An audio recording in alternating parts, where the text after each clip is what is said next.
As a long-standing dominion of the British Commonwealth, Canada joined England in declaring war against Germany in September 1939. Canada's contributions helped turn the tide in major military campaigns. Until the actual onset of World War II, the Canadian government was reluctant to commit funds to re-equip and modernize its army, particularly costly armored tank units. The Air Force was also ill-equipped to meet the needs that arose once war was declared against the Axis. Beginning with very few ships capable of meeting the demands of transoceanic deployment, the Canadian Navy grew to more than 400 vessels by the end of World War II. Pre-war military strength and build-up. Canada's state of military preparedness held little promise for early major participation in the Allied war effort. Canada's only standing military force in 1939, the Permanent Active Militia, contained slightly more than 4,000 men, including officers. Although a force of about 51,000 reservists, the non-permanent active militia, existed prior to the war, it lacked significant equipment and advanced training for combat. For several years after the beginning of the war, Canada was able to field only a single division, usually numbering between 15,000 and 30,000 soldiers, for service in Europe. These numbers reached the strength of the corps level, combined forces of 2 or more divisions, by 1943, when 1st Corps, Canadian Corps of Forces were deployed for the first time in a major European campaign during the Allied invasion of Italy. Mobilization efforts through 1944 eventually brought enlistments to about 1.1 million, nearly three-quarters of whom joined the army. The Air Force reached 260,000 members, and 115,000 joined the Canadian Navy. During the early years of the war, most of the Canadian forces remained on home soil. They joined major campaigns in 1943 and 1944 with the aim of dislodging Nazi Germany from Western Europe.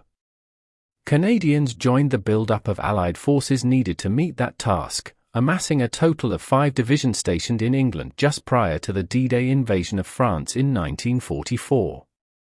Early battle participation. The first involvement of Canadian forces in the European theatre of war ended unsuccessfully. Operation Jubilee, better known as the ill-fated Deep Raid, in August of 1942 involved landing several thousand soldiers from the 2nd Canadian Division, together with 1,000 British commando forces, on the coast of France near the key port city of Dieppe. Even though the landing troops had substantial support from both the air and the sea, German defenses were able to repel the raid, killing more than 1,000 soldiers and capturing more than 2,300. The Deep Raid, however, provided important intelligence information regarding the nature of German coastal defenses, information that was later used to plan the 1944 D-Day invasion. The initial setback at Dieppe stood out in contrast to the impressive accomplishments of Canadian forces in 2 later stages of the European conflict, first during the Allied invasion of Sicily, Operation Husky, in July 1943, followed by operations on the Italian mainland, and then during and following the D-Day landings in France in 1944.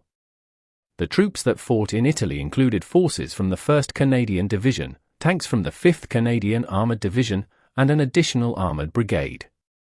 Canadians fought alongside other Allied forces in several key battles during the Italian campaign, notably in the Moro River Campaign, the battle to take the coastal zone around Ortona, Chieti Province, and, in May 1944, the important advance that broke the so-called Hitler Line of defense in central Italy between the coast and the Aurunzai Mountains.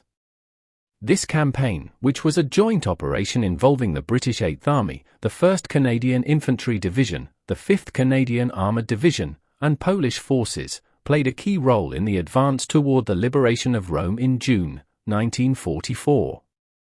D-Day operations. The 3rd Canadian Division, technically still under the command of the British 1st Army Corps, participated in the June 6, 1944, Allied invasion of Normandy on D-Day. The Canadians landed on Juno Beach, situated between the main British landing points at Sword Beach and Gold Beach, all code names assigned by the Allies.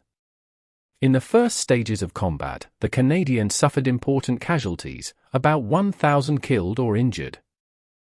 Once their assigned beachhead was secured, the Canadian forces moved inland with the goal of linking up with British forces advancing from the Sword Beach landing site. Their progress inland on D-Day outpaced all other Allied forces, bringing them to the main road connecting Bayeux to the provincial capital of Caen. That city had been identified by British Field Marshal Bernard Law Montgomery as key to the overall success of the Normandy invasion. Even though the Canadian push was reinforced by other troops, notably by American forces that had landed at Omaha and Utah beaches, fierce German resistance meant that the city would not fall for another month. Operations after D-Day. Once Allied forces succeeded in liberating most of France, an enormous task still lay ahead, pushing the Germans back past the Rhine River and defeating Adolf Hitler on his own ground. Canadian responsibilities during these later stages of the war were critical and were carried out mostly independently, without the joint command structure that had characterized earlier operations. A key example of this was the famous Battle of the Scheldt, which was part of the drive to liberate Belgium and the Netherlands in the last months of 1944.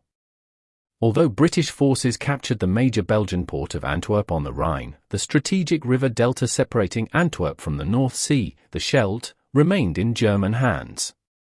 The job of occupying the Scheldt fell to the 1st Canadian Army, whose forces attacked several key German strongholds, particularly at the Leopold Canal on the Scheldt's southern zone, and in the zone of the Beveland Canal. By the time German forces lost control of the Scheldt, on November 8, 1944, it was clear that one key to the success of Canadian troops was the work of engineers, especially those who built bridges that enabled infantry forces, principally the 6th Canadian Infantry Brigade, to advance where amphibious attacks had tried, but failed, to break German defense lines.